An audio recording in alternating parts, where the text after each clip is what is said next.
Marco Rubio, essa é boa, chamando a Nicarágua de ditadura. E eu quero ouvir essa repercussão do Marco Rubio depois do Ortega ter falado que não vai ter mais eleição na Nicarágua. O Ortega, amigo do Lula. Vamos lá. Rubio disse que a Nicarágua vive uma ditadura. E, de fato, depois que o presidente nicaragüense Daniel Ortega declarou o fim das eleições no país, a notícia, claro, está em destaque no site da CNN Brasil. Em comunicado, o secretário de Estado americano disse que a decisão de Ortega, abre aspas, mostra a verdadeira natureza autoritária, fecha aspas, dos governantes da Nicarágua. O chefe da diplomacia americana acrescentou que o povo do país tem o direito de escolher os líderes em eleições democráticas. Os Estados Unidos pediram união da comunidade internacional para demonstrar à ditadura da Nicarágua que ela não manterá relações normais com outros países dessa forma. Daniel Ortega está no poder desde 2007 e opositores denunciam há anos fraudes eleitorais e falta de liberdades civis.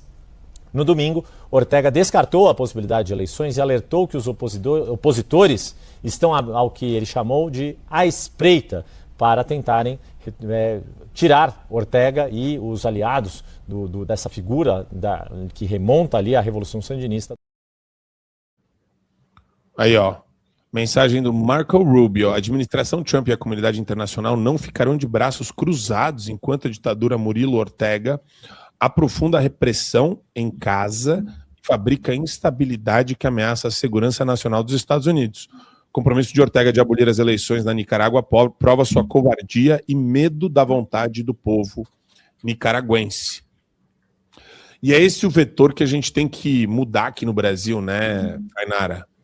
A gente não tem que ter medo de criticar ministro do Supremo. A gente tinha que se sentir, aliás, muito à vontade fazendo isso. Porque ministro não é instituição. E mesmo se eu pudesse criticar com veemência a instituição e falar sobre a necessidade de abolir a Constituição, não por violência armada ou por uma revolução, mas eu preciso abolir a instituição desse Supremo, ou o que é esse Supremo hoje, eu preciso abolir da memória nacional. Eu preciso que isso nunca mais volte a ser parecido com o que a gente tem hoje, porque é uma aberração. E eu posso fazer isso, eu posso defender isso via reforma. Então, me incomoda demais essa posição de cadelismo cultural nosso, né? O brasileiro tem medo de questionar a urna. O brasileiro tem medo. Por quê? Porque você explica pelos últimos 7 anos, onde todos os exemplos possíveis e imagináveis de questionamento eleitoral puderam ser colocados à prática e o sistema reagiu. E reagiu prendendo, cancelando, suspendendo o Telegram, suspendendo todas as redes sociais que eles quiseram suspender, eles suspenderam aqui no Brasil.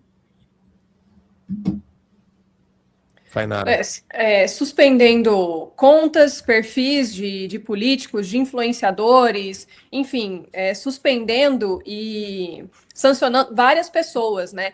E a gente não é só o medo de fazer uma crítica ao judiciário, ao STF, a essas entidades, né? Também o medo da crítica de um político, de qualquer pessoa, né? A gente tem se acovardado em minar as nossas opiniões referente a outras pessoas por medo de qualquer represália. Hoje a gente não pode falar nenhuma verdade, nada do que a gente acredite, nada do que vai na nossa opinião, porque a gente sente medo de ser processado, de ser retaliado, de ser cancelado na internet por um grupo minoritário que tende a trabalhar de uma forma muito forte e veemente para contrapor, para contra-atacar essas opiniões, e aí a gente vai se acovardando, né? Eu já disse aqui outras vezes que se a gente retorna no Brasil antigo, a gente não tinha tanto medo de ir às ruas, né? Se a gente volta lá para 2016, 2017, poxa, quantas manifestações nós vimos e nós pudemos presenciar, e quantas dessas manifestações resultaram em efeitos positivos para o país, né? A gente trouxe uma nova eleição, a gente elegeu um presidente de direita, e a gente estava começando a andar. Só que aí em 2022 a gente retraiu, a gente voltou. Sabe aquele joguinho que a gente anda 10 casas, volta 2? Então o Brasil ele está vivendo constantemente nesse jogo. E muitos dos problemas é por conta desse medo que tem batido na porta do brasileiro e não deixado com que ele fale o que ele pense, quais são as suas opiniões, quais são as suas verdades, e trabalhar realmente por um Brasil que seja mais livre, né? E aí, se a gente volta aí uma análise sobre o caso da Nicarágua e sobre a questão dos Estados Unidos, né? A gente tem que automaticamente ligar o Brasil. Por que eu digo isso? Porque hoje começa a valer as novas sanções, né? As novas imposições dos Estados Unidos sobre os produtos brasileiros. Então, o que a gente tem disso? O nosso empresário sofrendo. E até quero trazer um dado aqui de cabeça, não lembrava, mas estava olhando aqui hoje. Olha lá. A nova tarifa de 25% anunciada pelos Estados Unidos atinge 10 bilhões em exportações brasileiras, né? O equivalente a 26%, comprometendo a competitividade da indústria nacional. Então, ou seja, a partir de hoje, dia 22 de julho, de novo, os nossos empresários aí sofrendo sanções com um dos principais mercados brasileiros. E o porquê disso tudo? Retornemos a algum tempo atrás, onde saiu também essa decisão colocando o problema do judiciário, o problema do Brasil, que não está como um país democrático, um problema de insegurança jurídica, um problema de que nada hoje é certo. Então, até quando a gente vai querer ficar vivendo nesse país que a cada dia muda a lei, que a cada dia as coisas mudam e que a cada dia a gente não tem certeza do próximo dia? E quem que sofre com isso? Os nossos empresários, os nossos trabalhadores, o brasileiro de bem. Enquanto a gente olha para os governantes, Lula está feliz da vida na sua casa, sendo presidente. Alexandre de Moraes está feliz da vida, é ministro do STF, não tem que temer a nada. Mas a gente fica se acovardando e vivendo nesse país. E a realidade vai ser sempre essa, Fainara. O ditador é bilionário. Maduro, bilionário. Hugo Chávez, bilionário. A família Castro, em Cuba, bilionária. O Alexandre de Moraes, bilionário. E daí o mundo pode pegar fogo porque o dele está garantido. É a expressão máxima do individualismo. É a expressão máxima da ditadura. Se você acha que o cara é mauzão, mas ele está arriscando algo, ele não está arriscando nada.